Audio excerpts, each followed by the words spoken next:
اور قریب ہی کے زمانے میں سرگود شہر میں مفتی احمد سعید صاحب رحمہ اللہ وہ بھی رخصت ہو گئے۔ تو یقین جانو ان حضرات کا دنیا سے اٹھنا اس بات کی علامت ہے کہ ملک میں کچھ نہ کچھ ہونے والا ہے۔ جب آگ لگتی ہے، طوفان آتا ہے، بارش آتی ہے، عورت اپنے بچوں کو تلاش کرتی ہے، ادھر آ جاؤ، بارش آ گئی، آگ لگ گئی، اللہ پاک بھی اپنوں کو پہلے بلا رہا ہے، یہاں کچھ ہونے والا ہے، تم پہلے ہی آ جاؤ۔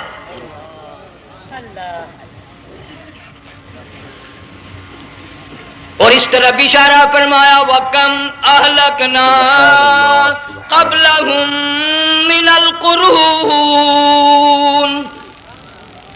اللہ فرماتے ہیں میری زمین پہ عداوت نہ کرو، فساد نہ مچاؤ، قتل نہ کرو، خون نہ بہاؤ، ناحق لوگوں کا خون نہ بہاؤ۔ اللہ پاک کی زمین ہر روز صبح کو عرض کرتے الہی لوگ مجھ پہ زنا کر کے چلتے ہیں، بدماشی کر کے چلتے ہیں، اجازت دے میں لقمہ بنا کر نگل جاؤں۔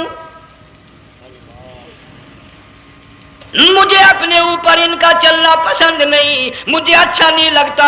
ہر روز آواز لگاتی ہے ظالمو، بدکارو، بدماشو، میرے اوپر دندناتے پھرتے ہو، ایک نہ ایک دن میرے اندر آؤ گے، تمہیں پتہ چل جائے گا کہ میں تم کو کتنا دشمن رکھتی تھی۔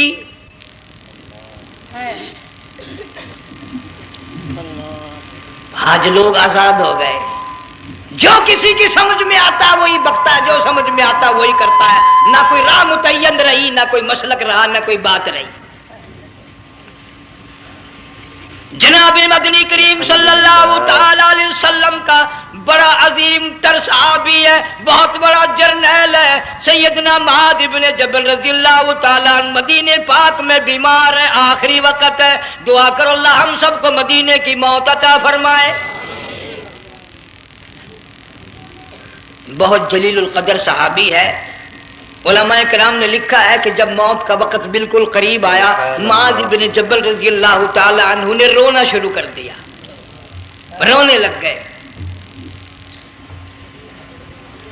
علماء نے لکھا ہے اس وقت بھی مدینے پاک میں اب تک بھی یہ رواج ہے، جب کسی پہ نزع طاری ہو، سکرات طاری ہو، موت قریب ہو، جتنے پاس بیٹھے کھڑے ہوتے ہیں سارے اللہ کے قرآن کی تلاوت کرتے ہیں۔ صحابہ کرام آخری وقت میں قرآن مجید کی ہر وقت تلاوت کیا کرتے تھے، اس لیے حضور کریم صلی اللہ علیہ وسلم نے فرمایا قیامت کا دن ہوگا، اللہ پاک اعلان فرمائیں گے قرآن والے آگے آ جائیں۔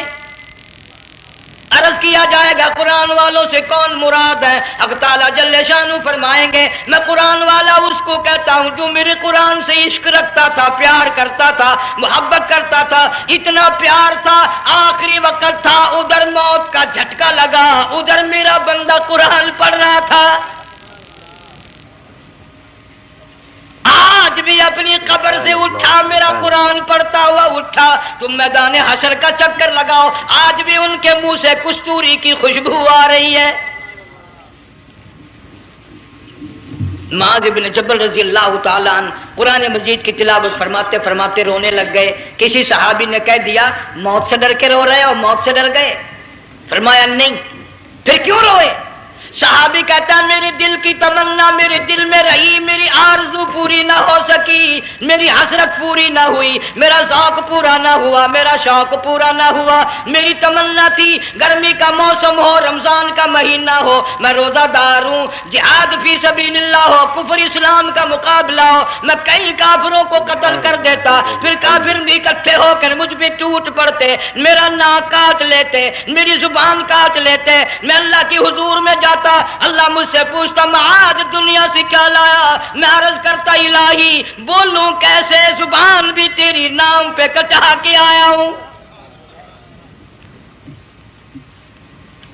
اور روزہ رکھ کر آیا ہوں، نیت یہ ہے کہ تیرے محبوب کے حوض کوثر کے پانی سے روزہ افطار کروں گا۔ ان اللہ والوں کی یہ موت تھی۔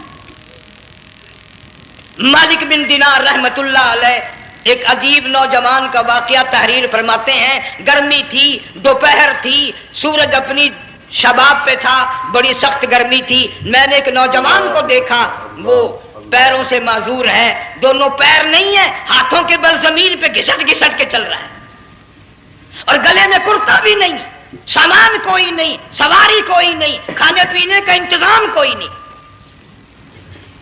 مالک بن دینار رحمت اللہ علیہ فرماتے ہیں میں نے اس نوجوان سے پوچھا کہ تو کہاں سے چلا اس حالت میں؟ کہنے لگا میں بلخ بخارے سے چلا ہوں۔ تجھے یوں ہی ہاتھوں کے بل گھسٹتے چلتے کتنا عرصہ گزر گیا؟ نوجوان کہنے لگا اللہ والے 7 برس ختم ہو کر 8واں لگ چکا ہے۔ اس حالت میں کہ جی ہاں اسی حالت میں تیرا کھانا پینا۔ جوان کہنے لگا والذی ہوا یطعمنی ویسقین وَإِذَا مَرِضْتُ فَهُوَ يَشْفِينِ، اللہ ہی کھلاتا ہے وہی پلاتا ہے، بیمار ہو جاتا ہوں وہی تندرستی عطا کرتا ہے۔ اور نوجوان دوپہر بڑی سخت ہے، گرمی بڑی سخت ہے، میرے یہاں دوپہر کو آرام کر لے، قیام کر لے، کچھ دیر ٹھہر جا، آج میرے یہاں قیام کر لے۔ نوجوان رونے لگا اور کہنے لگا مالک بن دینار یہ 2-4 منٹ جو تیری ساتھ باتوں میں میرے خرچ ہو گئے، مجھے ان کا ہی بڑا دکھ ہے، میں اور اپنی اس معذوری میں ہاتھوں کے بل 2-4 گز گھسٹ کر اور اپنے رب کے قریب ہو جاتا۔ یہ جو تیری ساتھ بات کرنے میں تھوڑا سا وقت خرچ ہو گیا، مجھے اس کا ہی بڑا دکھ ہے۔ ارے تو تھک گیا ہوگا۔ جوان کہتا ہے تیرے دیوانے مگر چلنے سے رک سکتے نہیں، تیرے دیوانے مگر چلنے سے رک سکتے نہیں، پاؤں تھک جاتے ہیں دل ان کے کبھی تھکتے نہیں۔ میرے سامنے تھکنے کا نام نہ لو، میرے دل میں عشق کی آگ جلی ہوئی ہے، سوز و گداز کا سمندر طوفان برپا کر رہا ہے، میں نہیں تھکنا جانتا، میرے یہاں نیند کا سوال نہیں، آرام کا سوال نہیں، میں تو گھسٹ گھسٹ کر رب کے دربار میں حاضر ہوا چاہتا ہوں۔ پوچھا کہ جا کہاں رہے ہو؟ کہنے لگا بیت اللہ کی زیارت کے لیے چلا، روزے رسول اللہ صلی اللہ علیہ وسلم کی زیارت کے لیے چلا۔ کھانا پینا کچھ نہیں کہ نہیں، بس کہ منتظر ہوں اس گھڑی کا کہ کب وہ وقت آئے اور کب میں جا کر یوں کہوں کہ اے مدینے کی مہاجر سبز گنبد کے مکی، اے مدینے کے مہاجر سبز گنبد کی مکی، عرش ہے تیرے قدم کے فیض سے یہ سرزمین۔ کب وہ وقت آئے، کب میں مدینے کی گلیوں کو دیکھوں، کب آب و ہوا کو دیکھوں، کب مدینے کی بہاروں کو دیکھوں، کب گنبد خضرا پہ میری نگاہ پڑے، میرے دل کی تسلی ہو جائے۔ عاشق لوگ یوں ہی کیا کرتے ہیں۔ دیہات کی ایک عورت آئی رسول اکرم صلی اللہ علیہ وسلم کی وفات شریف کے بعد اور آ کے کہنے لگی بہن عائشہ رضی اللہ تعالیٰ عنہ، میں نے سنا ہے سرکار کی وفات شریف ہو گئی، کیا کہاں دفن کیا کہ اس حجرے میں؟ کہنے لگی مجھے دروازہ کھول کر قبر کی زیارت تو کرا دے۔ عورت صاحب دیہات کی رہنے والی چوکھٹ پہ کھڑی ہو کے کہنے لگی آقا جب بھی آتی تھی زبان تیری ہوتی تھی، قرآن خدا کا سنتی تھی، مسائل پوچھتی تھی، زیارت کرتی تھی، اب یہ زندگی اچھی نہیں لگتی، میں تیرے قدموں میں مرنا چاہتی ہوں۔ علماء نے لکھا ہے ایک چیخ ماری، چوکھٹ پہ گر کر جان دے دی۔ سبحان اللہ۔ مالک بن دینار رحمت اللہ علیہ فرماتے میں بھی اس سال حج کے لیے گیا، مینا میں میں نے دیکھا کہ بڑا مجمع لگا ہوا ہے ایک جگہ، تو میں بھی گیا کہ یہ لوگ کیوں اکٹھے ہیں۔ میں نے لوگوں میں سے جھانک کر دیکھا تو وہی نوجوان بیٹھا ہے جس کو میں نے دوپہر کے وقت دیکھا تھا، وہی حالت ہے، گلے میں کرتا نہیں، گٹھڑی نہیں، ٹھیلا نہیں، سامان نہیں، اور رو رو کے یوں کہتا مولا آج کسی نے دمبی کی قربانی دی، کسی نے بکری کی قربانی دی، کسی نے اونٹ کی قربانی دی، کسی نے گائے کی قربانی دی، میں فقیر ہوں، میں مسکین ہوں، میں بالکل مفلس اور نادار ہوں، میرے پاس تو یہ میری جان ہے، میں اس کی قربانی دیا چاہتا ہوں، قبول فرما۔ ہزاروں لاکھوں لوگوں کے سامنے ایک چیخ ماری اور مینا میں جان دے دی۔ اس حالت میں ان اللہ والوں کا آخری وقت آتا ہے۔ ایک ہم لوگ مرتے ہیں ایکسیڈنٹوں میں، سڑکوں پہ، ادھر موت کا جھٹکا لگ رہا ہے، ادھر منہ میں کنجری کا گانا، ارشاد فرمایا مدنی کریم صلی اللہ تعالی علیہ وسلم نے سیاتی علی الناس زمان، اور لوگوں میری امت میں ایک وقت ایسا آئے گا لوگ اتنے برباد ہو جائیں گے، صبح کو آدمی مومن مسلمان ہوگا، شام کو موت آئی تو جنازہ کافر کا اٹھ رہا ہوگا۔ گھروں میں محلوں میں آج موت آتی ہے، کنجری کا گانا منہ میں ہوتا ہے،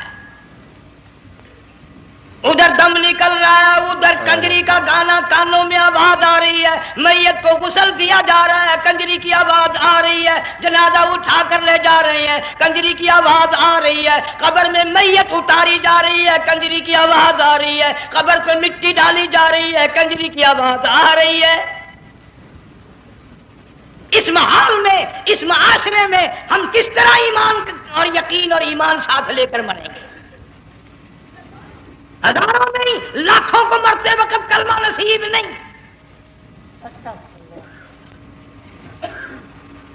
قسم دے کر پوچھو، ماں مر رہی ہے کلمہ منہ سے نہ نکلا، باپ مر گیا منہ سے کلمہ نہیں نکلا، بیگم صاحبہ چل بسی منہ سے کلمہ نہیں نکلا، ہزاروں چلے گئے اور اپنے جانے کا پھر بھی یقین نہ آیا۔ تم نے کبھی سوچا تک نہیں، خیال تک نہیں کیا؟ ارشاد فرمایا مدنی کریم صلی اللہ تعالی علیہ وسلم نے لوگوں ابو ہریرہ رضی اللہ تعالیٰ عنہ سے پوچھا تو کیوں رویا؟ عرض کرنے لگا میرے آقا اتنی کمزوری کبھی نہ دیکھی، اتنی ضعیفی کبھی نہ دیکھی، اتنی ناتوانی کبھی نہیں دیکھی، چہرہ انور بالکل کمزور ہو گیا۔ آپ نے ٹھنڈا سانس لے کر فرمایا ابو ہریرہ تجھے معلوم نہیں موت بالکل قریب آ گئی، بالکل قریب آ گئی موت۔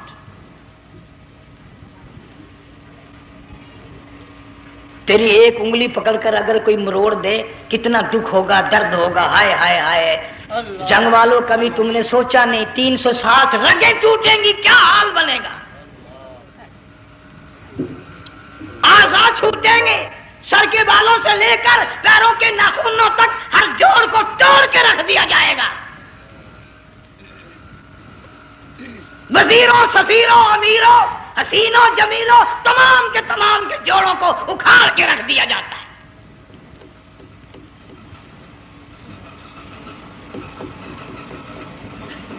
پروگرام تک نہیں مرد عورتوں کا کہ یہ دنیا کسی کی نہ بنی، قبر میں آخر جانا ہی جانا ہے۔ بے شک بے شک۔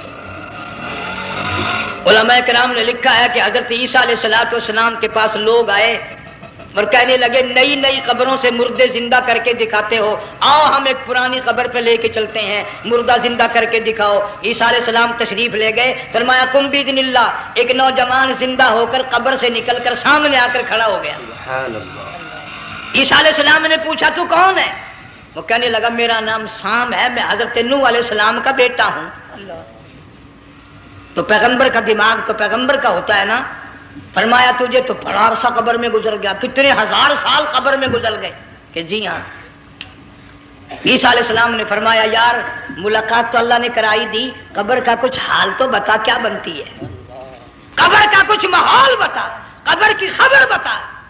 علماء کرام نے لکھا وہ نوجوان رونے لگا اور کہنے لگا عیسیٰ علیہ السلام تو قبر کی خبر پوچھتا ہے، قبر کا حال پوچھتا ہے، قبر کا ماحول پوچھتا ہے، قبر کا معاملہ مجھ سے پوچھتے ہو، آپ مجھ سے پہلے یہ کیوں نہیں پوچھتے کہ موت کا جھٹکا کتنا شدید ہے؟ نوجوان رو کے کہنے لگا عیسیٰ علیہ السلام کتنے 1000 سال میری موت کو گزر گئے، پر مالک کائنات کی قسم آج تک میرا منہ کڑوا ہے۔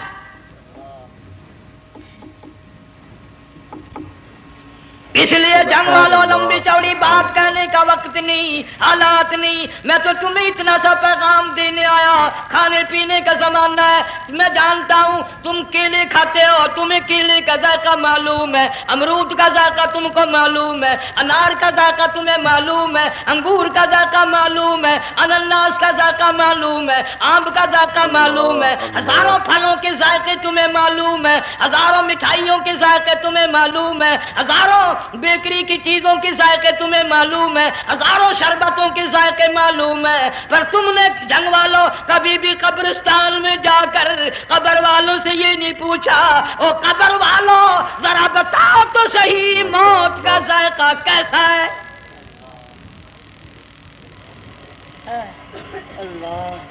تم نے چکھا نہیں، جنہوں نے چکھا وہ بتانے نہ آئے کیسا ذائقہ ہے۔ اس لیے قرآن کہتا کلا اذا بلغت التراقی وقیل من راق الحمدللہ وظن انہ الفراق والتفت الساق بالساق الى ربک یومئذ المساق۔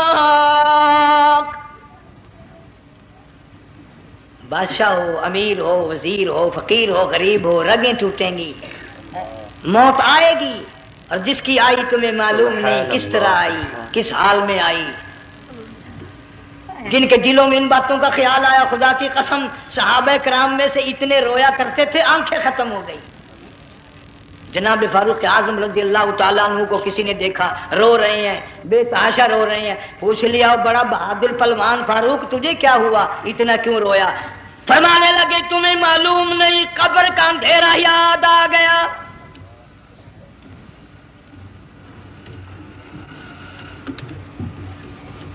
ایک 1,29,000 صحابہ کرام اس آخرت کے لیے قربانیاں دیتے آئے، اولاد کی قربانی دی، مال کی قربانی دی، جان کی قربانی دی، جو کرنا پڑا وہ کر گزرے، لیکن محمد عربی صلی اللہ علیہ وسلم کا دامن نہ چھوڑا۔ اسی لیے ہر سال اللہ پاک جل شانہ نے اس امت کو یہ موقع دیا کہ سنت خلیل پہ عمل کرتے کرتے قربانیوں کی یاد تازہ ہو جائے، قربانیوں کی یاد تازہ ہو جائے۔ قرآن کریم میں جا بجا ابراہیم علیہ السلام کا اللہ پاک نے ذکر خیر فرمایا، یوں فرمایا ہم نے ان کے بڑے امتحان کیے، بڑی آزمائش کی، وہ ساروں میں کامیاب ہوئے۔ تم ہر وقت اللہ سے یہ دعا کیا کرو اللہ ہمیں امتحان میں نہ ڈالے، آزمائش میں نہ ڈالے، ہم امتحان کے قابل نہیں۔ یہ ہمارے جو امتحان ہوتے ہیں ان میں نقل ماری جاتی ہے، تو اللہ امتحان لے گا تو نقل کیسے ماریں گے، کیسے کام چلے گا؟ جناب ابراہیم علیہ السلام کو اللہ پاک نے ہزاروں امتحان میں مبتلا کیا، ہزاروں آزمائشیں کی، فَأَتَمَّهُ سب میں کامیاب گیا، سب میں پاس نکلا۔ ایک آزمائش ایسی بھی آئی اللہ کی توحید کی وجہ سے، شرک کو مٹانے کی وجہ سے ابراہیم علیہ السلام کا سارا مصر فلسطین دشمن بن گیا، حضرت سارہ کو ساتھ لے کر چل دیے، ایک بیوی ساتھ ہے اکیلا دم میں۔ یہاں تو لوگ محلوں میں شہروں میں کہتے ہیں جی میں اکیلا ہی ہوں، میں کیا کروں؟ اگر خلیل کہتا کہ میں اکیلا ہوں تو آج قرآن میں اس کا ذکر خیر کیسے ہوتا؟ پرواہ نہ کی، وہ کہتا میرے لیے میرا اللہ کافی ہے۔ کون کہتا ہے میں اکیلا ہوں؟ میری ساتھ تو اللہ ہے۔ مصر سے گزرنے لگے، بادشاہ کے ملازموں نے بادشاہ کو جا کے بتایا بڑی خوبصورت عورت گزر رہی ہے تیرے حلقے سے، بہت بڑی خوبصورت عورت ہے۔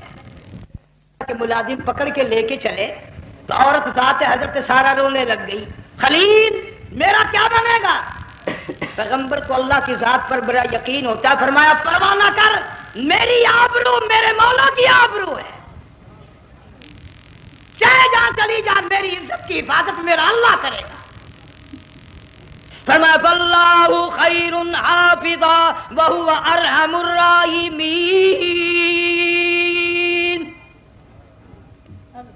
پرواہ نہ کر، میں اس کا پیغمبر ہوں، نبی ہوں، چیخا میں جلا اس کے لیے، سارے دکھ اٹھاتا ہوں اس کے لیے، میری عزت کی حفاظت وہی کرے گا۔ محل میں جا کر حضرت سارہ کو بند کر دیا، بادشاہ نے بلوایا ہے عزت لوٹنے کے لیے، بادشاہ نے پکڑوا کر منگوایا ہے آبرو برباد کرنے کے لیے، بادشاہ کا ارادہ ہے سارا کی عزت کو برباد کرنے کا، اور اللہ کا پروگرام ہے سارا ادھر آ، اس محل میں ایک معصوم بچی ہے جس کا نام ہاجرہ ہے، میں اس کو اتنا پسند کرتا ہوں، اللہ فرماتے ہیں اس کے پیٹ سے اسماعیل ذبیح اللہ کو پیدا کرنا چاہتا ہوں، اس کی نسل سے حبیب اللہ کو لانا چاہتا ہوں۔ آج تک کسی کی انگلی اس کی طرف نہیں اٹھی، سارا محل میں آؤ، اس کو آ کر ساتھ لے جاؤ تاکہ میرے ذبیح اللہ کی پیدائش کا معاملہ بن جائے۔ بادشاہ کا ارادہ ہے آبرو برباد کرنے کا، اللہ کا ارادہ ہے ہاجرہ کی آبرو بچانے کا۔ فرمایا وَيَمْكُرُونَ وَيَمْكُرُ اللَّهُ وَاللَّهُ خَيْرُ الْمَاكِرِينَ۔ اللہ اکبر۔ اس نے بھی تدبیر بنائی، میں خدا نے بھی تدبیر بنائی۔ بادشاہ آیا حضرت سارہ کے قریب برائی کا ارادہ کر کے۔ مفسرین نے لکھا ہے حضرت سارہ نے فرمایا مجھے 2 رکعت نماز پڑھنے دے۔ یہاں سے پتہ چلا کوئی پاک دامن عورت، کوئی نیک بیٹی اگر غنڈوں میں بدماشوں میں پھنس جائے، عزت بچانے کا طریقہ یہ ہے وضو کر کے اللہ کے سامنے نیت تو باندھ، تیری عزت کے لیے وہ فرشتے بھیجے گا۔ علماء کرام نے لکھا ہے کہ ایک جہاز سمندر میں چل رہا ہے، طوفان آیا، جہاز تختہ تختہ ہو گیا، کچھ لوگ غرق ہو گئے، ڈوب گئے، کچھ تختوں پہ بہ کر کے چلنے لگے۔ ایک عورت گود میں بچہ ہے، ایک حبشی نوجوان دوسرے تختے پہ بیٹھا ہوا جاتا ہے۔ اس نے عورت اکیلی دیکھ کر اپنا تختہ چھوڑ دیا اور بدماشی کے ارادے سے عورت کے تختے پہ آ بیٹھا۔ تم جنگ والے سوچ رہے ہوگے کہ ڈوبتے وقت بھی باز نہ آئے، یہ سیلاب آتے ہیں لوگ بدماشیوں سے باز آئے؟ ڈوب گئے مگر باز نہ آئے، بغیرتی لوگ کرتے ہی رہے۔ علماء کرام نے لکھا حبشی نوجوان نے عورت کا بچہ چھینا سمندر میں پھینک دیا۔ عورت روئی اور کہنے لگی میرے اللہ بیٹھی رہتی ہوں، عزت جاتی ہے، حرکت کرتی ہوں، ڈوب جاؤں گی۔ میں نے سنا ہے سمندر کی گہرائیوں سے تو نے یونس علیہ السلام کی سنی تھی، میں تو پانی کے اوپر بہ رہی ہوں، مولا میری آبرو بچا، میرا ایمان بچا، میری عزت بچا، تیرے سوا میری سننے والا کوئی نہیں۔ لا الہ الا انت سبحانک انی کنت من الظالمین۔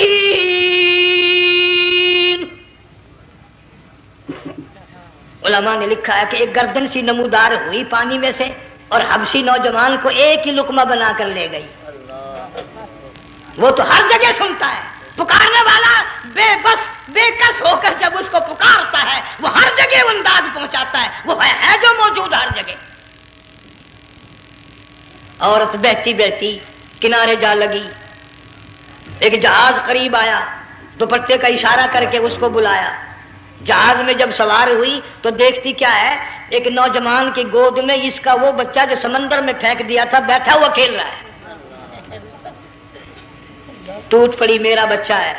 لوگوں نے کہا تیرا کہاں سے آیا؟ ماجرا سنایا، اس طرح ہوا۔ جہاز کے کپتان نے کہا ہم جہاز لے کر آ رہے تھے، غیب سے آواز آئی جہاز ادھر کو لے آؤ ورنہ ڈبو دیے جاؤ گے۔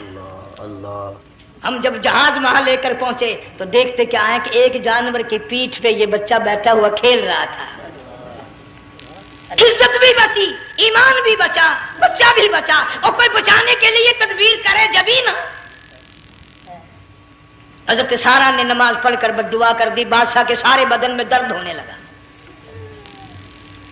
پیغمبر کا سارا گھر بڑا کریم ہوتا ہے، جب اس کو درد نے ستایا نا کہنے لگا میں وعدہ کرتا ہوں تجھے کچھ نہیں کہوں گا، میرے لیے دعا کر دے۔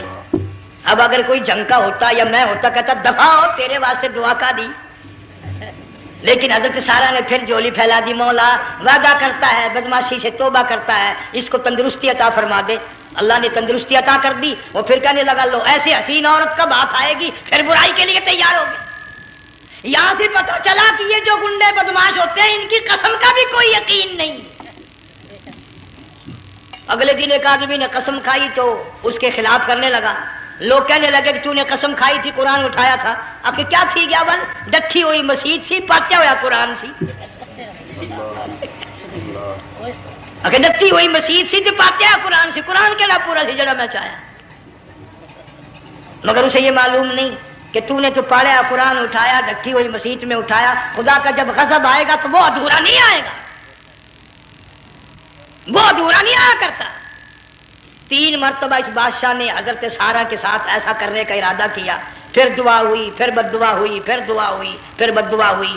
آخر کار کہنے لگا اپنے ملازموں کو کہ ہوئے بدماشو، عورت کے روپ میں کسی بلا کو پکڑ کے لائے ہو، سبحان اللہ، کسی جن بھوت کو لے آئے ہو، اور کہنے لگا تو چلی میرے محل سے جلدی چلی جا، اور جاتی جاتی وہ کہا کہ یہ تیری خدمت کیا کرے گی، یہ بچی میرے محل میں ہے، اس کو ساتھ لے جا۔ حضرت سارہ کو ہاجرہ کو ساتھ کر دیا، سیانی ہو گئی، حضرت ابراہیم علیہ السلام سے نکاح کر دیا، اسماعیل علیہ السلام پیدا ہو گئے۔ اللہ میاں جب حضرت ابراہیم علیہ السلام چومتے ہیں، چاٹتے ہیں، ماتھے پہ بوسے دیتے ہیں، اٹھاتے ہیں، پیغمبر کا بیٹا، خود بھی نبی اور آل میں آنے والا نبی، کالی کملی والا صلی اللہ علیہ وسلم، کتنا حسین چہرہ ہوگا۔ اللہ میاں نے پھر آزما لیا، حکم دیا کہ اس ہاجرہ کو، اسماعیل کو، دونوں ماں بیٹوں کو وہاں چھوڑ کے آ جہاں سینکڑوں میل میں پانی کوئی نہیں، آدمی کوئی نہیں، رستہ کوئی نہیں، گھاس کوئی نہیں، پتا کوئی نہیں، جہاں بیت اللہ ہے یہاں کے بارے میں حکم دیا، چھوڑ کے آ۔ اور اگر آپ کو نیند نہیں آئی تو مزہ آئے گا، اللہ نے یہ فرما دیا، بتانا نہیں ہے کہ میں نے حکم دیا ہے۔ خدا حافظ نبی نہیں کہتا اپنی بیوی کو۔ آج لوگ ہر بات میں کہہ دیتے ہیں ہمارے پیروں کو پتا کل کو کیا ہوگا، ہمارے فقیروں کو پتا ہے پرسوں کیا ہوگا۔ اور بڑی مدت کی بات ہے، یہی موسم تھا، چماسا گرمی تھی، انارکلی لاہور سے ہم کئی ساتھی گزر رہے تھے، فٹ پاتھ پہ بیٹھا ایک ملنگ، چاروں طرف لوگ کھڑے، بڑا مجمع، کافی دنوں کی تو بات ہو گئی، ہاتھوں کی لکیر دیکھ کر لوگوں کی تقدیر بتا رہا تھا۔ کسی کو کہتا تھا تجھے بڑی اونچی پوسٹ ملے گی، کسی کو کہتا تھا تیری شادی بڑی فرسٹ کلاس لیڈی سے ہوگی۔ وہ بابو تو کوڈا ہی ہو جاتا تھا، لیڈیوں پہ بڑے مرائے یہ لیڈے، کوئی کام نہیں، رات دن بس لیڈیوں کے پیچھے ہی پھرنا ہے۔ میں نے اپنے ساتھیوں سے کہا، میں نے کہا میں بھی تقدیر پوچھتا ہوں اپنی۔ کہنے لگے شرارت ہو جائے گی، میں نے کہا ساری دنیا پر ہاتھ دکھا رہی ہے، کوئی شرارت نہیں، میرے ہاتھ میں شرارت ہے۔ 1 روپیہ لے رہا تھا وہ، میں بھی لوگوں میں گھساتا، بھیڑ میں سے اوپر نیچے ہی ہوتا میں بھی پہنچ گیا، اور دونوں گھٹنے میں نے زمین پہ رکھ دیا، روپیہ ہاتھ میں، میں نے اس کے لے کر کہا، میں کہا ملنگ جی اگر اب دیکھا میری شادی ہو جائے گی کہ نہیں۔ اب اس نے دیکھ کے میری طرف کہنے لگا، اس نے سوچا کہ یہاں اچھے بھلے کو نہیں ملتی پاکستان میں، اسے کون دے گا؟ اچھی طرح میرا ہاتھ دیکھا بھی نہیں، جھٹک کے کہنے لگا نو تیری شادی نہیں۔ میں کیا کھوتے تیرے باپ کے 8 بچے کھیل رہے ہیں۔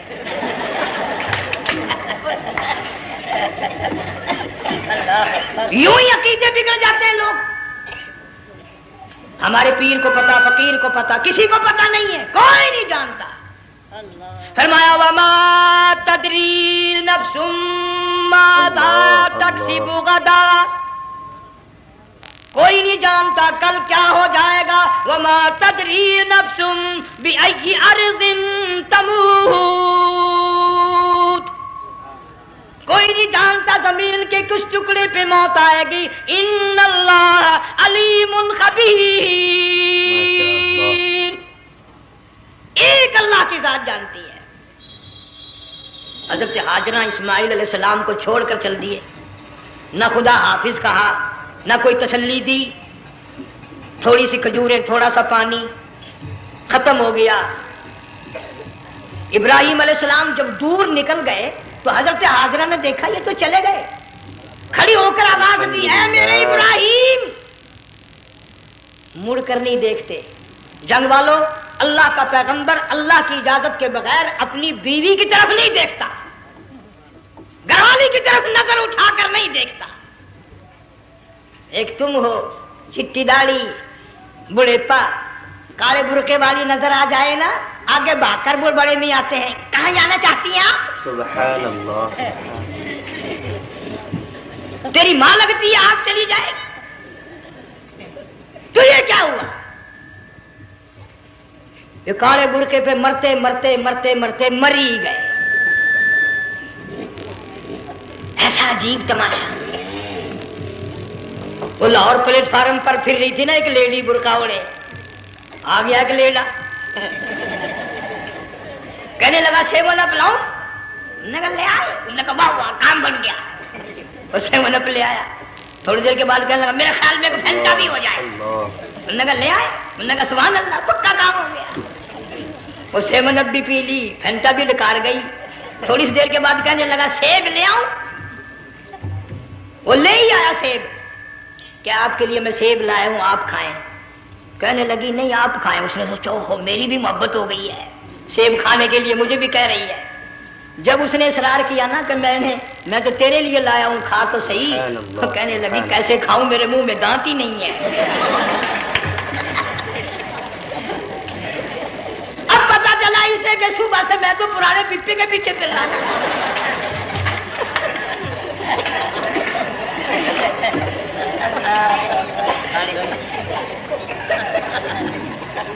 صرف برقع دیکھا چل دی۔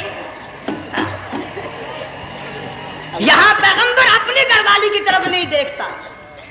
حضرت حاجرہ نے اسماعیل علیہ السلام کو سینے سے لگایا، عرب کی قداور مائی، طاقتور مائی، دوڑ لگا کر حضرت خلیل کا راستہ آ کے روک لیا اور کہنے لگی میں جوان عورت، یہ پیارا نور نظر، یہ لخت جگر، شکل تو دیکھو، صورت تو دیکھو، ہمیں یہاں چھوڑ کے جا رہے ہو؟ اللہ کا پیغمبر بولتا نہیں۔ پتہ چلا پیغمبر اللہ کی اجازت کے بغیر سانس نہیں لیتا، آنکھ کا اشارہ نہیں کرتا۔ حضرت حاجرہ رونے لگ گئی، میرے خلیل، میری ابراہیم، میرا قصور بتاؤ، میرا جرم بتاؤ، میری خطا بتاؤ، میرا گناہ بتاؤ، معافی چاہوں گی، معذرت کروں گی، اس بچے کا کیا گناہ ہے اس میدان میں چھوڑ کے چلے ہو؟ بولتے نہیں ہیں، اللہ کی طرف سے بولنے کی اجازت نہیں ہے۔ حضرت حاجرہ نے خود ہی قیاس لگایا، سوچتی ہیں پیغمبر تو کسی پہ ظلم نہیں کرتا۔ وہ کہنے لگی خلیل کہیں اس رب کا حکم تو نہیں، کہیں اس اللہ کا یوں حکم تو نہیں؟ جنگ کے لوگوں اگر خلیل ہاں کہہ دیتا تو کیا حرج تھا؟ ہاں نہیں کہتا، اجازت نہیں، تاکہ حاجرہ کے یقین ایمان کا امتحان مکمل ہو۔ مفسرین نے لکھا ہے کہ حضرت ابراہیم علیہ السلام نے سر کا یوں اشارہ کیا، بس ذرا سا ہاں، پھر عورت کا ایمان دیکھ، یقین دیکھ، یہیں نہ بیٹھی، دوڑ کے وہاں گئی ہے جہاں پہلے بٹھا کر آئے تھے اور کہنے لگی ابراہیم جاؤ، میں جانوں میرا رب جانے، پرواہ نہیں۔ راتیں آتی ہیں چلی جاتی ہیں، دن آتے ہیں گزر جاتے ہیں، تھوڑی سی کھجوریں تھی وہ ختم ہو گئی، پانی ختم ہو گیا، بھوک اور پیاس نے بے چین کر دیا۔ اسماعیل علیہ السلام کی اتنی لمبی زبان باہر نکلا، دو پتھر کھڑے کر کے اوپر ایک پتھر رکھ کر چھاؤں بنائی، اس کے نیچے لٹا دیا اور پھر چکر لگایا، کبھی صفا پہاڑی پہ چڑھتی ہے، کبھی مروہ پہاڑی پہ چڑھتی ہے، کبھی اترتی ہے اور ڈھلوان میں سے بھاگ کر چلتی ہے جب اپنا بچہ نظر نہیں آتا۔ سارے کہہ دو اللہ بڑا بے نیاز ہے، اللہ بڑا، زور سے کہو اللہ بڑا۔ کسی کے 500 سال کے سجدے رد، کسی کی ہزاروں سخاوت صدقات رد، کسی کی چال منظور، کسی کی رفتار منظور، کسی کی ٹور منظور۔ اور یوں فرمایا حاجرہ میری رحمت کی تلاش میں آج جو تو نے دوڑ لگائی ہے، یہ تیری چال ڈال رفتار ٹور ہمیں اتنی پسند آ گئی، اتنی پسند آ گئی کہ آج کے بعد خلیل اللہ کیوں نہ ہو، ذبیح اللہ کیوں نہ ہو، کلیم اللہ کیوں نہ ہو، روح اللہ کیوں نہ ہو، حبیب اللہ کیوں نہ ہو، صحابہ کرام کیوں نہ ہو، قطب ابدال غوث کیوں نہ ہو، میری حاجرہ مجھے اپنی کبریائی کی قسم جب تک وہ تیری چال چل کے نہ دکھائے گی حاجی کا لانے کا حقدار نہیں ہو سکتا۔ اللہ اکبر، تیری رفتار اسے چلنی پڑے گی۔ فرمایا ان الصفا والمروۃ من شعائر اللہ فمن حج البیت او اعتمر فلا جناح علیہ ان یطوف بہما ومن تطوع خیرا فإن اللہ شاکر علیم۔ ساتویں چکر میں آواز سی آئی، اب رو پڑی حضرت حاجرہ، کہنے لگی میرا بچہ اگر چل بسا میں پھر کیا کروں گی؟ سن لی میں نے آواز، آپ کی کیا دیکھتی ہے؟ اسماعیل علیہ السلام کی نرم و نازک ایڑیاں جس زمین پہ رگڑی گئی تھی وہاں سے چشمہ جاری کر دیا. حضرت ہاجرہ نے پی لیا، بھوک بھی ختم ہو گئی، پیاس بھی ختم ہو گئی، بچے کو بھی پلایا. اللہ تعالیٰ نے خانہ کعبہ کی بنیاد ڈال دی. الحمدللہ ایسے گھر کی بنیاد ڈالی. حضور صلی اللہ علیہ وسلم فرماتے ہیں 500 سال کی عبادت ایک طرف اور بیت اللہ پہ ایک نگاہ یوں ڈالنا ایک طرف. 500 سال کی عبادت کا وہ ثواب نہیں جو ایک نظر خانہ کعبہ پہ ڈالنے کا ثواب ہے. اور اللہ پاک یوں فرماتے ہیں کہ جو آنے والا حجر اسود کو بوسہ دیتا ہے، اللہ پاک یوں فرماتے ہیں میں سمجھتا ہوں میرا سجا ہاتھ پکڑ کر میرے بندے نے چوم لیا. جو غلاف کعبہ کو پکڑ کر مانگتا ہے، اللہ فرماتے ہیں میں یہ سمجھتا ہوں میرا دامن پکڑ کے مانگ لیا. جو مقام ملتزم پہ لپٹ کے مانگتا ہے، اللہ فرماتے ہیں میں سمجھتا ہوں میری چوکھٹ پہ پڑھ کے مانگ لیا. اور فرمایا لوگوں یہ جو آنے والے آئے ہیں یہ رشتہ داروں کے مہمان نہیں، عزیزوں کے مہمان نہیں، دوستوں کے مہمان نہیں، میں خدا میزبان ہوں، یہ میرے مہمان ہیں. آج ان کی دعاؤں پہ آمین کہو. فرشتوں کو حکم ہوتا ہے ان سے مسافے کرو. مگر اللہ تعالیٰ سب کو توفیق دے کہ حج مکمل کر کے آئیں اور سب کا حج قبول فرمائے. میرے علاقے میں کئی سالوں کی بات ہے پرانی، جب کوئی حاجی تھا، ایک آدمی حج کر کے آیا. میں دوپہر کو اس کو ملنے گیا تو زور کی نماز کا وقت آیا، میں اٹھ کے چلا گیا نماز پڑھنے. پھر عصر کی نماز کا وقت آیا، میں اٹھا اور نماز پڑھ کے آ گیا. میں نے اس حاجی کے لڑکے سے پوچھا، میں نے کہا حاجی صاحب نے نماز یہیں پڑھی؟ تو کہنے لگا جی ابھی شروع نہیں کی، سفر کے تھکے ہوئے ہیں نا، 2-4 دن کے بعد شروع کریں گے. شکر ہے پہلے لوگ جھوٹ نہیں بولا کرتے تھے. ہاں آج کل کا ہوتا ہے نا تو وہ کہہ دیتا ہے جی یہ تو کئی وقت کی کچھی پڑھ کر بیٹھے ہیں. تو پھر مولوی تھا نا، میں بیٹھ گیا حاجی کے پاس. باتوں میں اس کو لے آیا یہی، میں نے کہا حاجی صاحب نماز نہیں پڑھی؟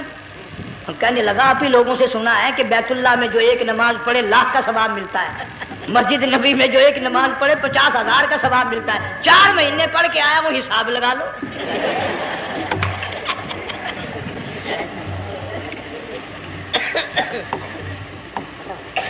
مسائل سیکھتے نہیں، ارکان اور آداب بیت اللہ کے سیکھتے نہیں. ڈی سی کے دفتر میں اگر جانا ہو کئیوں سے پوچھے کیسا جاؤں، کس طرح درخواست دوں، کیسے کہوں، کیسے کھڑا ہوں، کیسے بیٹھوں، کیا عرض کروں. اور اللہ کے دربار میں ہم جاتے ہیں اور سیکھ کرنے جاتے ہیں. یہ خوف نہیں کہ اگر بے ادبی ہوگی تو مارا جاؤں گا. سبحان اللہ.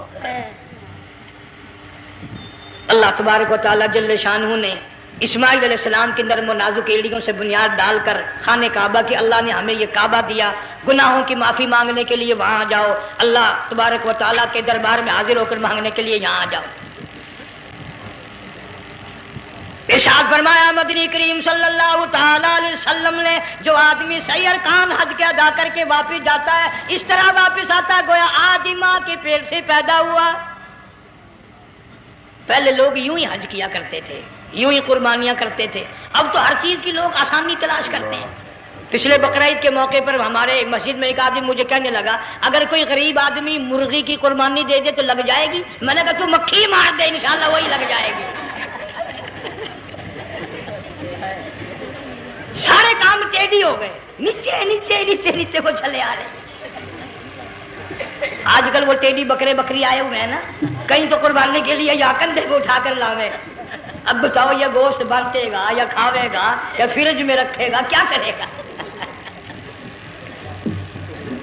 بالکل کام بگڑ گیا. حضور صلی اللہ علیہ وسلم نے فرمایا قربانی کا جانور اچھا تلاش کر کے لاؤ، اس کے بدن پہ جتنے بال ہوتے ہیں اتنی نیکیاں لکھی جاتی ہیں. اور میرا موضوع نہیں، حضور صلی اللہ علیہ وسلم نے فرمایا کہ میں نے اللہ سے دعا کی تھی میری امت کا کیا بنے گا. پل صراط پہ سے گزرتے وقت اللہ تعالیٰ نے میری دعا کو قبول فرما کر یوں فرما دیا کہ تیری امت جو قربانی میں جانور ذبح کرے گی میں خدا پل صراط کے کنارے پر زندہ کر کے ان سب جانوروں کو سواریاں بنا کر پیش کر دوں گا. اس لیے بقرعید بالکل قریب آ گئی. ہر دین ایمان اسلام کے لیے قربانی کے لیے تیار رہو. زیادہ سے زیادہ مجھے آج کل فکر لگا ہوا ہے کہ اپنے گھروں کو میں نماز کا اہتمام کرو. آج حال یہ بنا ہوا ہے کہ اگر گھر والی کی گود میں موت آئی تو گھر والی بے نماز، دھی کی گود میں موت آئی دھی بے نماز، بہن کی جھولی میں موت آئی بہن بے نماز، بیٹے کی گود میں موت آئی بیٹا بے نماز، بھائی کی گود میں موت آئی بھائی بے نماز، ڈاکٹر کے ہاتھ میں موت آئی ڈاکٹر بے نماز، کمپیوٹر کے ہاتھ میں موت آئی کمپیوٹر بے نماز، نرس کے ہاتھ میں موت آئی نرس بے نماز، تیرا کفن خرید کے لانے والا بے نماز، تیرے غسل کا پانی گرم کرنے والا بے نماز، تیری قبر کھودنے والے بے نماز، تیرا جنازہ اٹھانے والے بے نماز، تیری قبر پہ مٹی ڈالنے والے بے نماز۔ اگر تو نمازی بھی ہے، یہ اتنے چاروں طرف کے بے نماز تجھے جنت میں کب جانے دیں گے؟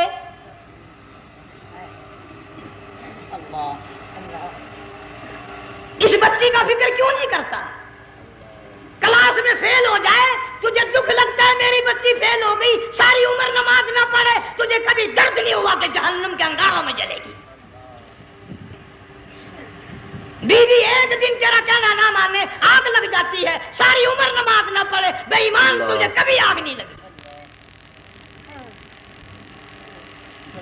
اس گھر سے تیرا جنازہ نکلے گا، اس گھر سے تیری میت اٹھے گی جس گھر میں تو نے سارے بے نماز پیدا کر رکھے ہیں، سارے بے نماز اکٹھے کر رکھے ہیں، کس طرح ایمان کلمہ ساتھ لے کر جائے گا؟ اس لیے اپنے ماحول میں اپنے گھر میں بچیوں کو بہنوں کو پیار سے محبت سے بڑے عقیدت سے ان کو نمازی بنا، تاکہ مرنے کے بعد جب تیرا جو بیٹی بہن منہ دیکھنے آئے تو نمازی تو تیرا منہ دیکھنے آئے، تیرا منہ دیکھنے بھی سارے بے نمازی آئے، تجھے کیا فائدہ ہوگا؟ اللہ سبحانہ و تعالی ہم سب کو ہمارے گھر کے ماحول کو نمازی بنائے۔ مفتی صاحب اس دنیا فانی سے رخصت ہو گئے، تشریف لے گئے، جان سارا بے وارثہ ہو گیا۔ مفتی صاحب ہی کا مدرسہ ہے، یہ مفتی صاحب ہی کے بچے ہیں، ان بچوں کی سرپرستی کرو، ان کا اکرام کرو، ان کی عزت کرو، جامعہ حلیمیہ کی خدمت کرو۔ بقرہ عید کا موقع آ رہا ہے، وہ تو نہ جانے کس کس طریقے سے اپنا کام چلاتے تھے، ہزاروں لوگوں سے ان کے تعلقات تھے، یہ بچے ہیں، نیا کام ہے۔ اللہ سبحانہ و تعالی ہر خدمت گزار کو دو جہان میں سرخ روئی عطا فرمائے۔ بڑی اچھی کیسٹیں آپ کو یہاں سامنے سے ملیں گی اپنے گھر کا ماحول بنانے کے لیے۔ پیغمبر کی دعا سے پہلے نہ اٹھا کرو بھائی، ہائے ہائے، کوئی دنیا کا دین کا جس کو کوئی اللہ سے حاجت ہو بیٹھ جائے 1 منٹ کے لیے، درود شریف پڑھ کے دعا مانگو۔ اللہم صلی وسلم وبارک علی سیدنا و مولانا محمد وعلی آل سیدنا و مولانا محمد مبارک وسلم۔ یا اللہ قبلہ مفتی صاحب رحمہ اللہ کی قبر کو جنت کا باغ بنا، اللہ تعالیٰ ان کے گھر والوں کو صبر جمیل کی توفیق عطا فرما، اللہ پاک ان کی آل اولاد کو مفتی صاحب کا جانشین صحیح معنوں میں جانشین بنا، اس مدرسے کو آباد فرما، اللہ تعالیٰ سارے جنگ کی سرپرستی فرما، سارے شہر کو آباد فرما، ہر شر سے ہر فتنے سے سب کی حفاظت فرما۔ یا اللہ ہم سب کو سچا مسلمان پکا دیندار بنا، ہمیں اور ہماری اولاد کو نیک اور نمازی بنا۔ یا اللہ ہمارے گھروں کو نماز اور قرآن سے آباد فرما، کلمے اور ایمان والی موت عطا فرما۔ صوفی مولانا محمد یار صاحب رحمہ اللہ کی قبر کو جنت کا باغ بنا۔ یا اللہ تمام مسلمانوں کی بخشش فرما، ساری امت کی مغفرت فرما، ساری مخلوق پہ کرم اور فضل فرما۔ یا اللہ سارے پاکستان کی حفاظت فرما، پاکستان کے داخلی خارجی دشمنوں کو ذلیل و خوار کر دے۔ یا اللہ ہم سب کو یقین ایمان اپنے اندر پیدا کرنے کی توفیق عطا فرما، ظالم کے ظلم سے بچا، شریر کی شرارت سے بچا، مولا حاسدوں کے حسد سے بچا، فتنہ پردازوں سے ہم سب کی حفاظت فرما، بے اولاد کو اولاد عطا فرما، جن کے پاس بچیاں ہیں اللہ تعالیٰ نرینہ اولاد عطا فرما۔ اور میں تو کافی دنوں کے بعد آیا ہوں، پرانے دوستوں میں سے تھے قاری غلام محمد صاحب سب کا رحمت اللہ علیہ، اللہ تعالیٰ ان کی قبر کو جنت کا باغ بنا، سب کو جوار رحمت میں جگہ عطا فرما۔ ہمارے بڑے بزرگ قبلہ درخواستی صاحب مدذلو یا اور جتنے بھی بیمار ہیں اللہ پاک صحت کاملہ عطا فرما۔ مجھے بھی پیر غلام حبیب صاحب اللہ تعالیٰ ان کو بھی صحت کاملہ عطا فرما، اور میں گناہ گار بھی اب تو سارا سال گزر گیا اکثر بیماری رہتا ہوں، اللہ تعالیٰ صحت کاملہ عطا فرما، موت آئے تو کلمے اور ایمان والی موت عطا فرما۔ یا اللہ دو جہاں